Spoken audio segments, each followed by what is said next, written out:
We're talking Egypt's success in treating hepatitis C, which is more like a lighthouse, actually, for the rest of the whole world. The total healthcare services provided through the different presidential initiatives, not only the 100 million health initiative amounted to more than 145 million services benefiting 90 million citizens. So as we can see the figures, Dr. Anan, how it reflects on the health services provided, the health insurance, the health care provided to the citizens. We have also the decent life initiatives and the quality of life that is provided for Egyptians. How can we support our brothers and sisters in the rural areas and support their health as well? That's a very good point and a very good question, and I will add to it what you mentioned as well for sustainability, which is the most important factor in healthcare. We can launch a lot of initiatives, but if we cannot sustain health providing, it's not going to be a success. And what you mentioned is exactly what was reflected in Egypt Vision 2030 for Sustainable Development Goals for Health, which is to transform the healthcare system in Egypt from being a system-centric care to be a citizen-centric care. So instead of just focusing on having hospitals, beds, we are focusing on having just a structure, data, and governance. No, we need to have a good system that's integrated to promote health, not just to treat diseases. And hence, we do have a lot of presidential initiatives. The presidential initiative was actually launched to have an integrated patient journey and a citizen journey from birth till senior citizen level that we are treating and promoting health. And it's very important to differentiate between promoting health and treating. For example, smoking cessation campaigns, obesity campaigns, it's not a disease. We are promoting health, trying to make sure that disease won't happen, complications won't happen. So we do have presidential initiative from mother and fetus presidential initiative. We do have then for school age, a lot of presidential initiative for school age, school feeding campaign. We do have obesity stunting short stature campaign. We have anemia campaign, diabetes type 1. And then we do have for youth premarital screening. We do have then for all chronic diseases, chronic hepatitis, ending up to cancer initiatives. And for cancer initiative, for example, just to mention one example, we were discussing chronic hepatitis and hepatitis C. However, we do have a lot of patients that will actually develop liver cancer, unfortunately. So Egypt as well, and Dr. Khaled Abdel-Ghaffar, the Minister of Health, launched liver cancer presidential initiative, which that to follow up all the 59 million citizens screened by chronic hepatitis for liver cancer, which is hepatocellular carcinoma. Just yesterday, they launched the first phase of results, and Egypt screened 115,000 citizens were suffering from chronic hepatitis for liver cancer. The identified cases were identified earlier. So when you identify an early cancer case, you are saving life because it will be curable, treatable, and you are saving millions because treating an advanced state of cancer, it costs millions of millions. Instead, if it's just an early state, you can cure, saving his life. And what you started our episode with a good quality of life as well. Yes, definitely, because all those initiatives mainly have this important and noble goal, which is to transform lives of Egyptian citizens, to build the Egyptian character. So as we can see that the president is directing the government and the whole team on building New Egypt, the new republic, and one of the main components of the new republic is to focus on the human being.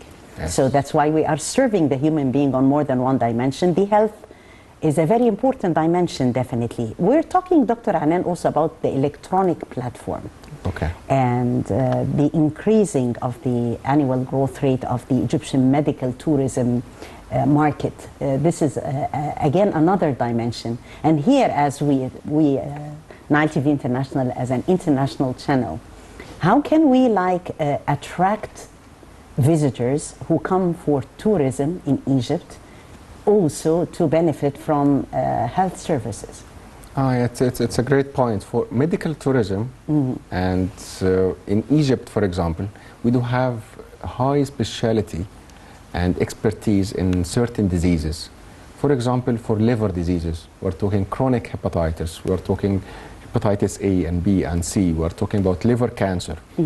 So in terms of even treatment costs, if we're calculating per patient or per capita, as we say, treatment in UK for one case of chronic hepatitis, it will be exactly 15 times treating one case in Egypt, if we're talking with USD exchange rate. So it will be even the cheaper in terms of money. We do have the expertise. No country treated as much patient like us in chronic hepatitis C.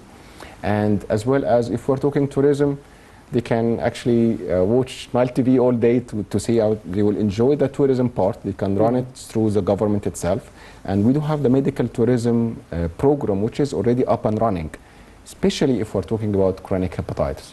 If we are talking about, for example, cancer patients, if we're talking about chronic hepatitis, for obesity management, if we're talking plastic surgery, you can see that every year the number of medical tourism is expanding significantly every year. People from the Gulf area are coming from Yemen, from Syria as well, they're coming for tourism. We're talking about Europe.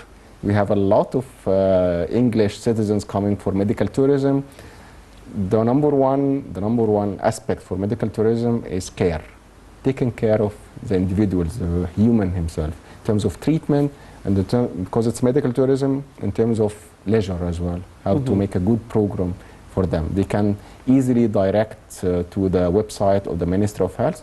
They will find a program for medical tourism where they can apply. Yes, great. And taking care actually is the key word. It's the magic word in the health sector, how to take good care of the citizens. How are we also working internationally in sense of partnership with insurance companies around the world? Okay, so we are moving from what we are calling a national health service with a single payer, like the MOH, to a different universal health insurance organization, what we are calling the UHIA. So we launched a new insurance system in 2018. So we are actually moving all the health insurance organization on a state fund organization, which we call على نفقة الدولة. So all these insurance body will be faded till 2032, and by 2032 you will have a brand new insurance system.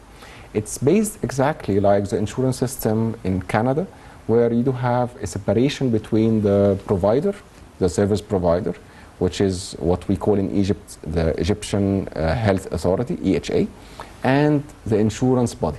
The insurance body cannot work as a governmental insurance body all alone. You need a private-public partnership with international bodies. And that's why you will see that international private insurance companies are opening and investing in Egypt. You're talking about the top 5 names without mentioning names. All of them are investing in the new insurance system because they can cover up the insurance with the government. They can take care of what we are saying, what we are calling the upgrading of insurance services for the private service and for the public service as well. Yes. From this important file concerning eliminating hepatitis C to another important file which is actually revolutionizing the whole world in the different segments, name it, in the field of media, in the field of health sector, in arts, whatever. You find robots today are going to be working hand in hand with humans. So how are doctors actually collaborating with robots in that respect?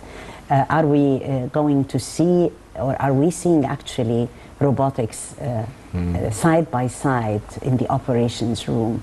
How is the process going? What are we anticipating? How will the future be like?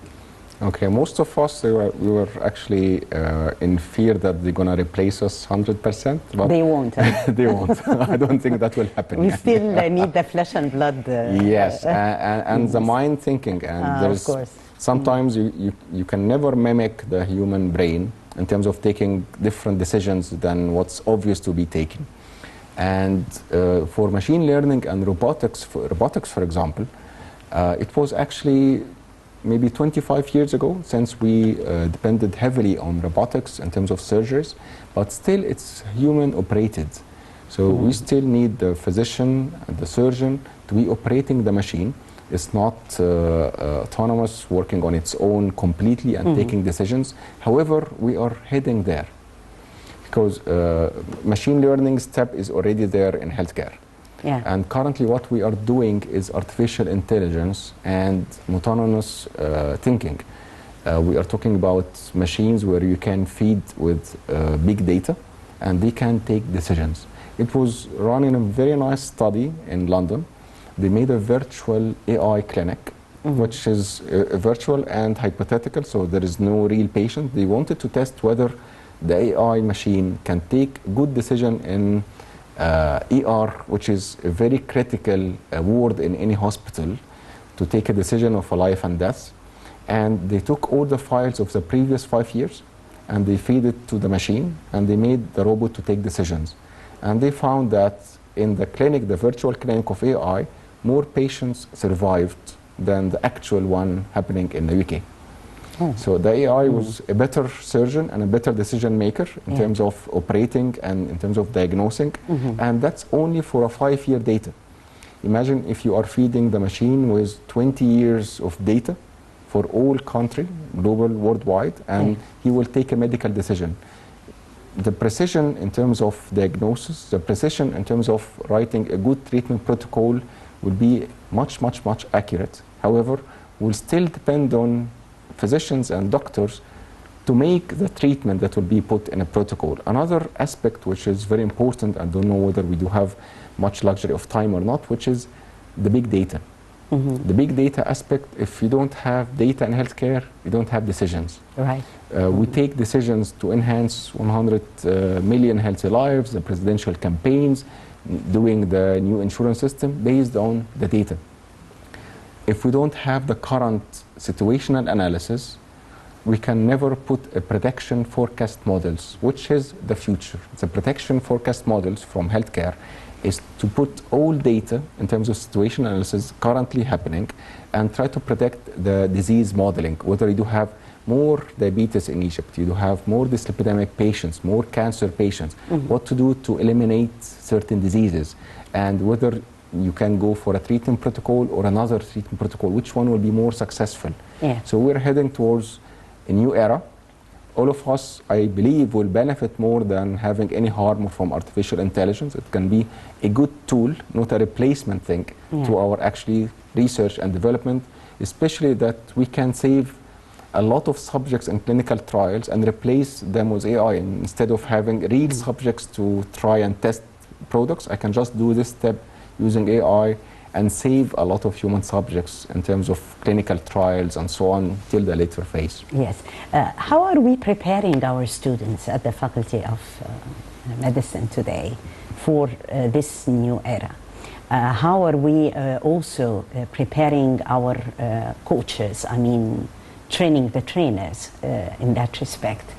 Okay, so if we're talking about injecting and feeding the curriculums of Faculty of Pharmacy and Pharmaceutical Science and Faculty of Medicine with artificial intelligence, it started. Not that actually significant content in our curriculum. We need more and more. However, most of the faculties are launching educational sessions on AI because if we're talking, for example, Faculty of Pharmaceutical Science, AI will heavily be the tool for organizing pharmacies, plans, and for even working in research and development, in drug design, in drug manufacturing. For physicians, it will be a great tool for diagnosis. So we need a graduated physician who can use AI in diagnosis. Of course, we need it to be physical examination as it is, but how to use the tools, how to use, for example, big data software, how to use SPS, how to use even this starting analytics is not there. You need analytics, and then you need Python for big data, you need softwares for AI. The ChatGPT is a great tool, but they need to understand how to use artificial intelligence. Even ChatGPT, it got a lot of techniques in order to yield better results and so on. So no, unfortunately, we don't have that much content in our undergrad curriculums, but I believe with a certain, what I can see in development of the curriculums in faculties in general, I can see it in the coming couple of years that it will be injected mainly in the senior years. Yes. We can see also, Dr. Anan, a growing interest in the mobile health apps. And this is actually very trendy. This is the future. Yes, and we are trying through mobile apps, through telemedicine, to have electronic medical records. The key thing about having mobile apps, about digitization of healthcare and about digitalization of healthcare is to have electronic medical record. Electronic medical record is your decision-making tool. Yeah. And unfortunately, a lot of patients, for example, imagine the scenario which happened to most of us, going to a hospital, having diagnosed with a certain disease, prescription, and then after a couple of months, they go to another hospital, another physician, and they get the new prescription. But this new physician, he doesn't know what was prescribed in the other hospital. Most of our patients will not remember or recall what was in the previous prescription. So he's actually prescribing medication. Maybe it's contraindicated with what he's already taking. Maybe it's not suitable for his chronic profile. So having a single unified patient code, electronic medical record, will help physicians take better decisions. And not only mobile apps, this is a core function for the new insurance system in Egypt that will be actually covered by 2032. Yes, a very important goal. We're talking about the trendy applications, not only the trendy applications, but AI in general that is going to change the face of life inside hospitals. It will change the managerial, also the management of hospitals around the world. Yeah, you can have a paperless hospital. Paperless, yeah. So currently, NHS in UK, they launched the Lorenzo system, which is a paperless hospital, and that's what we are trying to achieve by end of 2030, that the patient will enter a hospital just to find a booth, and just will enter his national ID. His national ID will direct him, because he already reserved and he booked, to the clinic where he would need to have his physical examination, his lab test, and so on. Then he will go to see the physician. The physician will not going to write a prescription. He will just write on his monitor what he requires to do in terms of imaging, in terms of lab. The lab will receive it electronically, and they will do it. The results will be back to the physician. Then the prescription will be at the pharmacy level, prepared in a bag with his name, just ready for collection. This is a paperless hospital. Again, if we'd like to achieve it, there's a lot of steps in terms of resources, money, in terms of IT infrastructure, in terms of human resources ready and trained to use electronic and digital platforms. We need a lot of change in our processes, and these steps are the steps our Egypt are taking from 2018 in Port Said, for example, and in Luxor and Aswan and Red Sea Governorate. Changing all the processes to be digital, standard operating procedures, flow charts, and so on. And finally, tracking outcome. You don't need, after all this, to have a worse outcome than what you had before, or a longer logistics. The main objective of having digital, of having health apps, any digital platform, is to make the life of our patients easier. Easier, yes, definitely. Not harder, not having longer logistics. So finally, it's a good thing. But one final warning: if you have an AI, ChatGPT, I don't urge anyone to write his symptoms and make ChatGPT to recommend the diagnosis. Recommend the diagnosis, exactly. Yes, because it happens actually. With Google, yeah. With Google, so imagine ChatGPT, yes. Exactly. Yeah. Dr. Anan, before leaving you, and it was a very fruitful discussion tonight, the soaring temperatures around the world, and also with unprecedented levels in the Middle East and here in Egypt. The human health in general, how can we keep ourselves so that we won't suffer what we call a heat stroke? A bit of a tip to our viewers around the world. So we do have many things that we need to take care during this heat couple of months, and because we have a global warming, we have a 1 degree Celsius increase in the global temperature, which is huge, by the way. We need to make sure that we are not subjected to any direct sunlight, especially from noon till 4 p.m. We need to make sure that if so, we are carrying an umbrella, wearing a hat. We need to make sure that we are having a good breakfast. Sorry, I'm speaking fast, just the tips. A lot of water, fresh juices. Just stay away from greasy and fast food as much possible. Take much protein and vegetables during the day.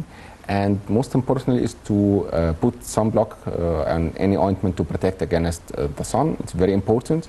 And very important one is to practice sports, by the way. So practicing, even walking during the night, will help your body temperature in the next morning to resist more from the heat itself, not to stay under the AC or any fan all the day long or all night. You need fresh air as well.